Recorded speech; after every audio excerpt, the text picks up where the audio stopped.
Bem-vindos a Portimão. Está connosco o Spindrift 2, o maior trimaran do mundo, que se prepara para tentar bater o recorde da Rota dos Descobrimentos. Yann, bienvenue à Portugal, une fois de plus, et surtout à Portimão. Plaisir de vous recevoir ici. Et bien, on est sur Spindrift 2. On connaît bien Spindrift 1, vous avez déjà été 2 fois à Portugal, l'année dernière à Cascais et cette année à Lisbonne. Et ça, c'est un bateau vainqueur, c'est vrai, non?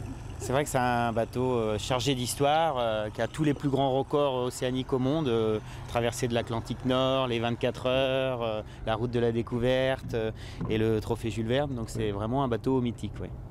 Et dis-moi, vous avez fait des amélioремents sur le bateau. Il a été sur chantier à faire des travaux.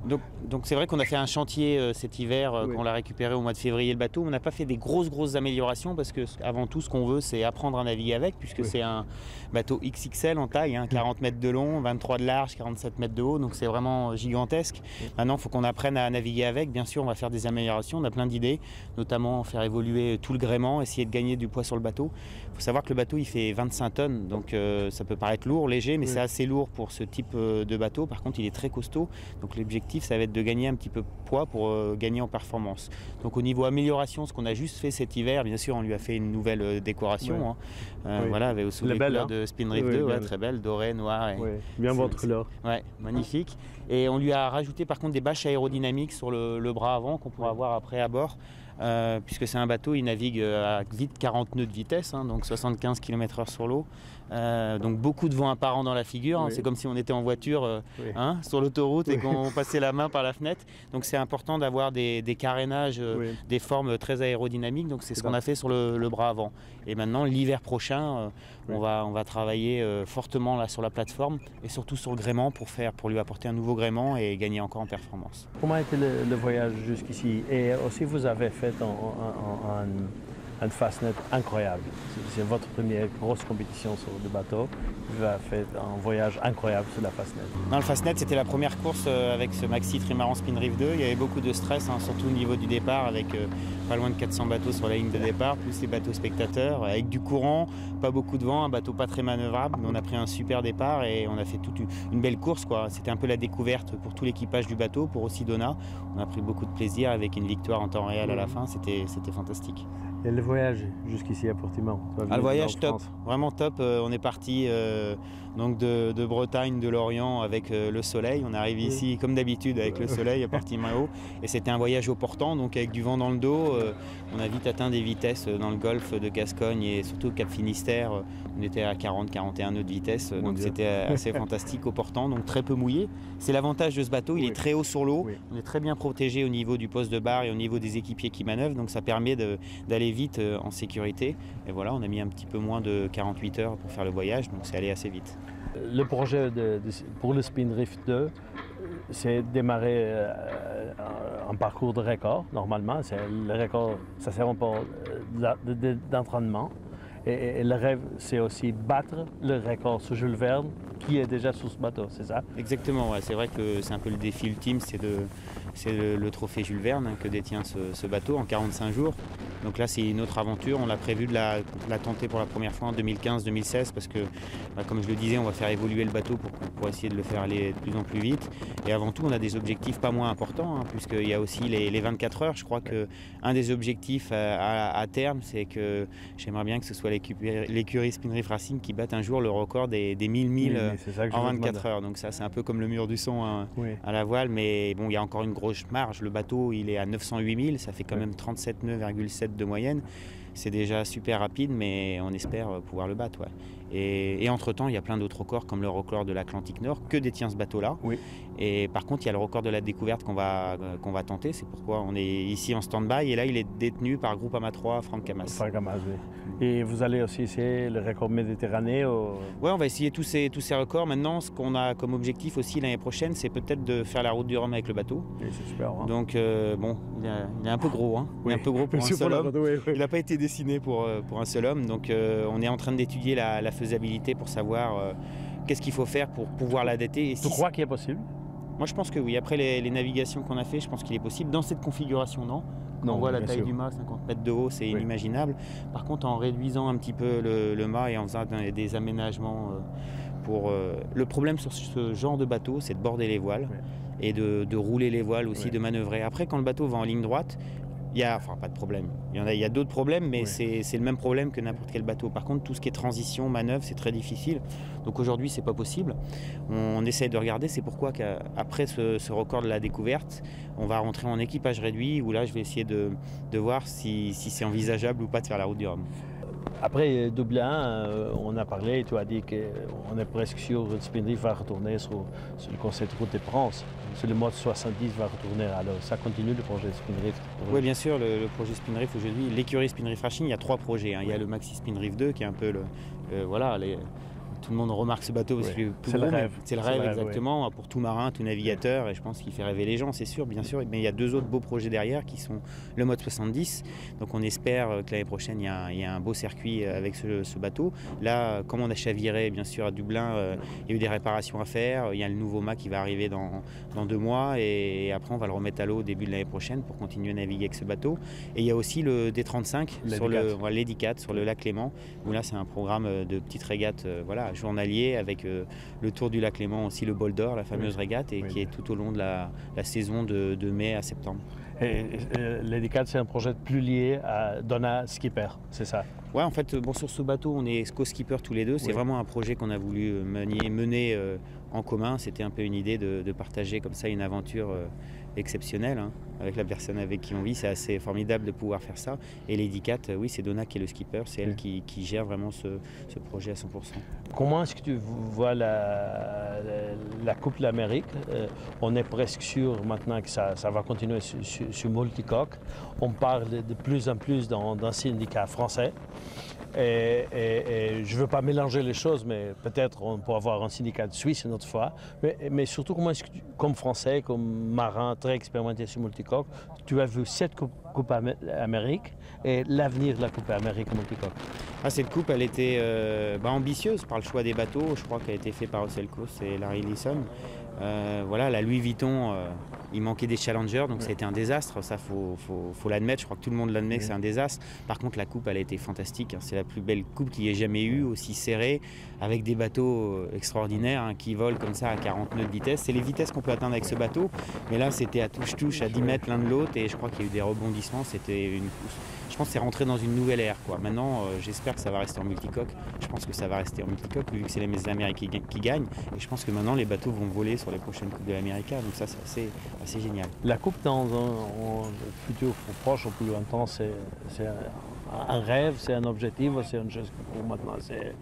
Moi, personnellement, pour moi, c'est sûr que c'est un rêve. Tout marin, tout compétiteur, c'est l'excellence. La Coupe de l'Amérique, il y a tout. C'est les meilleurs marins au monde, c'est la technologie, on peut faire développer le bateau qu'on a envie de développer. Donc je crois que c'est assez le rêve de tout marin. Moi, c'est mon rêve depuis tout petit, ça me fait rêver cette course. Mais aujourd'hui, on est concentré sur le Maxi Spindrift 2. Mais c'est clair que, bien sûr, je regarde ce qui se passe sur la Coupe de l'Amérique. Tu crois qu'on peut avoir un défi français sur la prochaine Coupe? Il faut espérer que oui. Maintenant, je crois que les Américains ont montré, ils n'étaient pas spécialistes du multicoque. En 2 ans, ils étaient au niveau de tous les meilleurs. Donc je crois que les Portugais, d'ailleurs, à la Youth America, ils ont fait 3e aussi. Et est-ce que c'est des grands spécialistes du multicoque? On peut dire que non au départ. Donc je crois que tout le monde apprend vite. Donc c'est pas propre aux Français. Je crois que tous les pays peuvent aligner une belle équipe sur la Coupe de l'Amérique. Le seul problème, c'est l'argent, quoi. C'est le budget, c'est le nerf de la guerre. Aujourd'hui, on parle de 60-100 millions d'euros pour faire une Coupe de l'Amérique. Et ce qu'il faut savoir aussi, c'est pour gagner une coupe, je pense pas que ce soit un one-shot, une seule fois. Vous arrivez, vous gagnez la coupe. Bon, c'est arrivé en 2003 à Lingui, mais c'était assez exceptionnel. Et dans l'histoire, il n'y en a pas eu beaucoup comme ça. Et je crois qu'il faut être dans la durée. Et c'est ça qui est difficile quand vous trouvez ou cherchez des partenaires. C'est de les fidéliser pour plusieurs années, plusieurs éditions. Et c'est ça qui sera difficile en France ou dans tout autre pays. Maintenant, j'espère que oui, il y aura un défi français, mais je crois que c'est quand même pas gagné, c'est sûr. Une chose. On est prêt pour faire un petit tour de bateau pour les téléspectateurs à la maison, connaître un peu le monde de ces géants de mer? Ouais, ça va être fantastique, quoi. C'est sûr que demain, voilà, une navigation avec une petite brise thermique. Il n'y aura pas beaucoup de vent, mais je pense qu'on va atteindre des vitesses sympas. Et pour montrer un peu, pour que les gens s'imaginent et s'approprient un peu ce géant des mers, où voilà, n'importe qui monte à bord a un plaisir et des images qui resteront à vie gravées dans la mémoire. Ouais. Ok, on peut monter à bord? On peut monter, on y va. Allez-y, vas-y. Donc là, on est un peu sur le coin névralgique un petit peu du bateau. C'est tout l'habitacle extérieur où on peut voir ici, voilà, le rond, c'est la barre à roues. C'est avec ça qu'on commande tout le bateau, et tout l'équipage se retrouve ici la plupart du temps pour manœuvrer le bateau ou pour régler le bateau, puisqu'on a accès de cette plateforme à tous les réglages de la machine. Ouais. Donc en fait, ça c'est ce qu'on appelle souvent un moulin à café. Alors les colonnes qu'on a vues sur tous les bateaux de l'America, ça sert vraiment à régler les voiles, comme on peut le voir. Ça par exemple, c'est le winch et la grand voile. Donc c'est l'écoute. C'est la grande voile qui se met tout en haut du mât sur l'arrière, qui peut être réglée. C'est 500 mètres carrés. 500? Ouais, c'est 500 mètres carrés, donc c'est assez énorme. C'est une grosse maison. C'est une grosse maison. Et en fait, on connecte avec tous ces petits systèmes. Et vous voyez, on peut voir qu'en tournant ça, voilà, on règle toutes les voiles. Donc chaque winch a une fonction bien précise pour régler les voiles d'avant ou régler les voiles d'arrière. Donc ici, souvent, quand on est en navigation au large, on a 4 personnes constamment qui sont ici, avec le barreur inclus. Oui. Donc en fait, on fonctionne par 3 quarts, c'est-à-dire il y a 4 personnes sur le pont tout le temps. Il y a 4 personnes qui sont en stand-by, c'est-à-dire qui sont habillées en ciré. Oui. S'il y a une manœuvre, ils montent sur le pont, on se retrouve à 8. Et il y a 4 personnes qui sont off, et là elles dorment, et quoi qu'il arrive, on ne peut pas les réveiller, sauf s'il y avait un gros problème, voilà, un gros souci. Donc le fonctionnement, il est comme ça, il est très régulier, toutes les 2 heures. Et pour que voilà, tout le monde sache quand est-ce qu'il a besoin de dormir, de travailler, d'être sur le pont ou pas. Après, il y a une spécificité aussi, c'est que chacun disons qu'à bord du bateau, il y a des barreurs, il y a des régleurs, il y a des numéros 1. Oui. Parce que c'est vrai qu'il faut imaginer un petit peu la taille du bateau quand on se trouve... quand on se trouve ici au poste de barre, voilà, 40 mètres plus loin, il y a l'étrave. Alors il faut imaginer quand le bateau il avance à 40 nœuds, on n'entend rien, donc on a des micros pour parler au numéro 1 qui passe tout le temps près du barreur pour aller à l'avant du bateau, parce que c'est l'endroit le plus exposé où ça mouille, où ça va vite. Et bien sûr de nuit on voit pas très bien parce qu'on ne peut pas trop éclairer, sinon le barreur il est ébloui comme en voiture et on voit plus rien. Donc là on a un relais avec ces équipiers là, et c'est eux qui, quand on envoie des voiles, des choses comme ça. C'est presque comme aller en moto. Ah oui, à 80 km, c'est plus, pour sur l'eau c'est beaucoup plus. C'est plus, en plus ça bouge dans tous les sens, il y a les vagues, il fait nuit, c'est assez instable, donc c'est toutes ces manœuvres-là où les équipiers vont à l'avant, donc il y a 3 spécialistes à bord vraiment pour ces manœuvres-là, c'est là où c'est le plus risqué, donc le barreur il doit être très vigilant, il doit ralentir un petit peu le bateau, essayer de bien le placer dans les vagues pour pas que ce soit trop difficile pour les personnes de l'avant. Et le barreur pour barrer, en fait il a des infos ici, donc au niveau du vent, là on a quelques infos, donc la barre elle est toute simple, hein, comme tout le monde, full carbone aussi, le bateau il est tout en carbone, donc là on a des infos du vent, direction du vent, on peut mettre aussi un waypoint, le cap, exactement, le heading, et où est écrit BNJ, on a 3 gros écrans, et donc là c'est le plus important pour le barreur, c'est vraiment avec ça qu'on dirige le bateau, où là on a la vitesse du bateau, on a le heading, le compas, donc la direction qu'on fait, on a le true wind angle, donc l'angle par rapport au vent, et c'est vraiment avec ça qu'on dirige le bateau.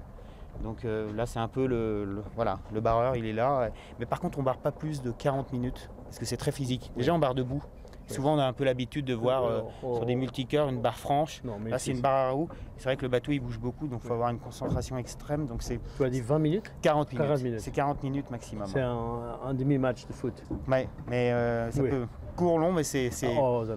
D'habitude sur les autres types de bateaux on arrive à barrer 1 heure, 1 heure et demie, mais là on se rend compte qu'au bout de 40 minutes on est moins efficace, on va moins vite quoi. Et on est fatigué. On est fatigué, c'est vraiment du pilotage à 40 nœuds de vitesse. Et ça veut dire qu'il y a dans chaque quart, tu as 4 personnes, c'est ça? Oui, exactement. Et tu as 2 personnes qui sont prêtes à être barreurs. Exactement, dans les 4, il y en a un qui est spécialisé à l'avant, donc bowman numéro 1 pour faire les manœuvres. Mais les manœuvres, on n'en fait pas tout le temps. Hein. Non, donc il est au réglage, comme j'expliquais, à la grand voile, aux choses comme ça, et au réglage des écoutes des voiles pour régler les voiles. Et après, il y a souvent 2 barreurs, minimum, voire 3 barreurs qui se relaient. Et quand on est barreur, on est aussi régleur. Donc souvent le barreur, il s'est régleur. Voilà. Donc quand on fait 40 minutes de barre, après on passe au réglage, on se repose un petit peu et on revient. Et ce qu'il faut savoir, c'est comme le stand-by, ils sont là. Ça permet quand le barreur s'il veut prendre un petit café ou se réchauffer 2 secondes, il peut aller le faire pendant qu'il y en a un du stand-by qui monte sur le pont et le remplacer un instant. Et normalement, le barreur principal, c'est toi, c'est Donna et le troisième? Non, en fait, il y en a plus de barreurs. Il y a bien sûr Donna qui barre, il y a moi qui barre. Moi aussi, je suis hors quart en fait. Je ne suis pas dans les 12 personnes, je suis hors quart. Donna, elle est dans un quart pour cette course parce qu'elle doit continuer aussi à apprendre, à s'immerger dans un quart avec des horaires bien précises de barre, des choses comme ça. Moi, je suis extérieur parce que c'est un peu moi qui manage l'équipe. Mais sur les 14 personnes à bord, on est 7 personnes à barrer le bateau en fait. Après, il y en a qui sont plus ou moins spécialisés dans certaines conditions. Parce que ce n'est pas un concours entre nous de celui qui va le plus vite. Parce que ce bateau, il est assez facile. Vous allez voir quand on va naviguer pour aller vite. Par contre, il faut aller vite longtemps sans fatiguer la machine parce qu'il y a beaucoup d'efforts et on peut vite casser la machine. Quoi. Et le niveau concentration, il faut être toujours... faut être extrême et c'est un peu le rôle du skipper de doser ce niveau-là. Quels sont les plus grands dangers qu'on peut avoir au niveau de navigation au milieu atlantique? Le plus grand danger, c'est de toucher quelque chose. Hein. Comme les containers. Exactement, les containers, même les mammifères, hein, les baleines, les choses comme ça. Si on touche à des vitesses de 70 km/h, on casse la dérive. Hein, voilà, où il y a le taux au milieu, juste devant le mât, c'est la dérive du bateau, donc qui monte et qui descend et qui sert à faire l'assiette un petit peu du bateau. À combien de mètres va la dérive? On peut descendre à 5,50 m de fond. Donc quand il n'y a pas beaucoup de vent, et plus il y a du vent, plus on la remonte, parce que plus ça va vite. Et sur les extérieurs, on a les foils, hein, où il y a le taux noir, et c'est un peu comme les bateaux de la Coupe de l'Amérique qu'on a vu, qui servent un petit peu qui sont efficaces comme une aile d'avion. On les met dans l'eau à partir d'une certaine vitesse de 30 km/h et ils amènent de la portance qui soulage un petit peu le bateau et qu'il est moins enfoncé dans l'eau et il va plus vite, tout simplement. Et ce qui est sympa sur ce type de bateau et ce qu'il n'y a pas sur les autres bateaux, c'est le plus gros au monde, mais il y a les bateaux comme l'ex-Groupama 3 qui font 30 mètres et ils ont le mât droit. Ce bateau, il a la particularité, là on peut voir, le mât il est basculé d'un côté. Et donc bien sûr il tourne et il bascule en latéral. Donc quand le bateau il avance, un trimaran s'agite. Quand il avance par exemple comme ça, un mât normal il avancerait comme ça. Ce mât-là, on arrive à le mettre vertical. Donc on a beaucoup plus d'efficacité sur les voiles et aussi on met du poids au vent pour aller plus vite. Est-ce qu'on peut voir là-dedans? Yann, maintenant on va voir la table de navigation. Je crois que c'est un peu le cerveau. Exactement, c'est le cerveau du bateau, c'est la partie vraiment... toute la partie est importante, toutes les parties, mais là c'est vraiment où on va gérer le bateau, c'est-à-dire on va décider sur quelle route on va prendre. Et donc on a plein d'informations un petit peu à bord du bateau. On a un navigateur qui est dédié dans les 14 personnes, il s'appelle Erwan Israël chez nous, et c'est un navigateur qui fait vraiment que ça, c'est-à-dire la navigation. On a un routeur à terre qui envoie des informations météo avec des cartes météo, comme on peut voir à la télé tous les jours, avec des prédictions de vent. Et ensuite, nous, on les analyse avec le navigateur, on le dessine. Donc ici, on a un peu tous les instruments qu'on peut allumer. On a différents GPS pour donner la position. On a 2 écrans d'ordinateur avec un ordinateur. Et c'est avec des logiciels de navigation qu'on gère un petit peu les routes qu'on décidera de prendre. Donc c'est vrai que c'est l'endroit un petit peu important. Et il y a vraiment quelqu'un qui passe H24 ici, quoi. Moi j'y passe aussi beaucoup de temps. Parce qu'avec le navigateur, on se relaie un petit peu. Et en fait, ce qui se passe, c'est que, comme je vous disais, là-haut, il y a 4 personnes qui sont sur le pont. Et donc, il y a un chef de quart dans ces 4 personnes. Donc, qui est responsable de ce quart et qui dirige un peu le bateau quand ce quart est on et sur le pont. Et donc, avant de prendre son quart, il vient ici. Il demande au navigateur ou au skipper quel est l'objectif pendant son quart, c'est 2 heures de navigation, quel cap il doit faire, est-ce qu'on va faire des changements de voile ou pas, est-ce que le vent va monter ou descendre, est-ce qu'on va faire un empannage, un virement de bord, donc c'est vraiment ici que tout se passe. Si on parle presque au monde automobilisme, au rallye, ça c'est le copilote. Exactement, ça c'est exactement le copilote, il réfléchit, il travaille avant quelle route envisager, après il en parle avec le pilote, avec les pilotes, et après il y a une décision bien sûr collégiale aussi de dire, parce que c'est comme une course de F1 ou une course de rallye, c'est-à-dire c'est une prise de risque avec ces bateaux. Pour gagner, il faut finir. Comme on a vu en rallye, des fois on prend trop de risques et on finit dans le mur ou à l'envers et on finit pas la course. Là, c'est exactement pareil. Donc, c'est le dosage de la prise de risque. C'est de temps en temps, quand les conditions sont bonnes, que la mer est plate, qu'on peut aller très vite, là on va peut-être pousser à 100% la machine, on va mettre beaucoup de rythme. Et de temps en temps, quand les conditions sont plus dures, on met le pied sur le frein, comme en voiture, et on ralentit un petit peu pour déjà pas trop fatiguer les hommes, parce que suivant les records, c'est plus ou moins long, et c'est surtout pour pas trop solliciter la machine, parce que ça reste quand même une machine fragile, très technique, avec énormément d'efforts. Ce qu'il faut savoir, c'est au pied de mât du bateau, donc où repose le mât, il y a 80 tonnes de pression. Donc c'est inimaginable les efforts qu'il y a sur ce bateau. Sur les coudes qu'on a vu tout à l'heure, le winch qu'on tournait, on peut avoir jusqu'à 25 tonnes. Donc c'est phénoménal. On vient de ce trou noir, il y a quelques lits, et ça sert aux gens à dormir un peu. Exactement, donc ça c'est le car qui est off en fait, c'est les 4 personnes qui dorment. C'est pour ça que c'est tout noir, c'est pas peint en blanc. Voilà, il y a 4 bannettes pour dormir et c'est vraiment là quand on est off qu'on vient se reposer. Donc c'est très simple, hein, c'est comme ça, c'est juste une bannette posée, on a son duvet et on dort, il n'y a rien d'autre. Oui. Donc voilà, après ici on se trouve dans... On a vu le cerveau et maintenant on va voir le une autre partie, mais très très importante. On est 14 à bord. Ça paraît peut-être grand à l'image, mais ça reste quand même petit quand on passe 10, 15, 40 jours sur un bateau. Donc tout ce qui est cuisine, hygiène, c'est très important sur le bateau. Donc là, il y a un responsable qui s'appelle Xavier Reville. Là, c'est le chef. C'est le chef. C'est le chef. C'est le chef. Donc ici, il écrit les repas, ce qu'il faut faire. Parce que c'est une vraie organisation. Ce qu'il faut savoir, c'est qu'on mange du déshydraté. Oui. Donc le plat, il n'est pas prêt. Donc il faut le cuisiner, c'est-à-dire qu'il faut rajouter de l'eau. Oui. Ça paraît facile à terre, c'est facile. Oui. Là, pour 14 personnes, c'est 7 litres d'eau à mettre dans de la nourriture. Le bateau, il bouge un petit peu dans tous les sens. Ça prend 2 heures, donc il faut qu'il y ait un vrai rythme et une vraie organisation pour que ce soit bien géré, pour qu'on mange aussi à peu près à des heures précises. Et après, une fois que c'est fait, c'est rempli dans toutes ces gamelles. Voilà. Chacun et à chacun son numéro, sa cuillère, sa brosse à dents et voilà. Et ce qui est super sur ce bateau confort, ce qu'il n'y avait pas sur d'autres bateaux, on peut aussi nettoyer, voilà. Donc c'est un petit peu de poids, mais sur la longue durée, c'est important d'avoir du confort aussi pour les hommes. Psychologique encore. Très important. Et donc là, il y a aussi des bannettes parce que les gens qui sont stand-by, ils peuvent, quand il n'y a vraiment rien à faire, au lieu d'être sur le pont dehors à attendre, ils se reposent aussi ici. Ouais. On voit, c'est pas énorme. Et une chose, c'est incroyable, maintenant on est arrêté ici à la marine de Portimão, mais normalement ça fait un bruit incroyable. C'est le bruit du carbone, le bruit des vagues sur les casques, c'est incroyable. Ouais, c'est incroyable. C'est vrai que c'est ça qui est un petit peu fatigant et sur ce genre de bateau, à l'intérieur, c'est le bruit, le carbone qui tape, qui grince. Les winches, les colonnes, les chaînes, c'est assez infernal. Et ce qui est le plus fatigant sur ce genre de bateau, dehors, c'est le vent apparent. Ouais. C'est le vent qu'on a dans la vitesse, ça fatigue, ça fait stresser bien sûr, mais surtout ça fatigue. Et vous passez 20 minutes dehors quand vous n'êtes pas habitué avec le vent dans la figure sur un bateau, vous n'avez qu'une envie, c'est d'aller vous coucher, vous réveillez le lendemain matin. Là. Oui, c'est sûr. On dort bien, hein. Par contre on dort bien parce qu'on est quand même fatigué. On est fatigué. Oui. Après il y a des allures où, quand il y a beaucoup de mer, le bateau il va tellement vite qu'il bouge aussi comme ça sur le côté. Oui. Et c'est vrai que dans la bannette, on passe d'un côté à l'autre, s'attacher, c'est pas évident. Elle descend, elle monte. Voilà, sinon on ne peut pas tomber.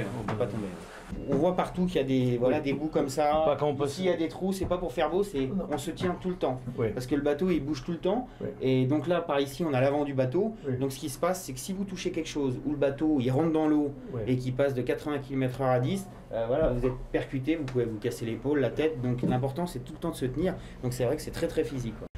Alors le projet a commencé parce qu'on voulait se lancer ensemble, faire un projet en commun avec Yann.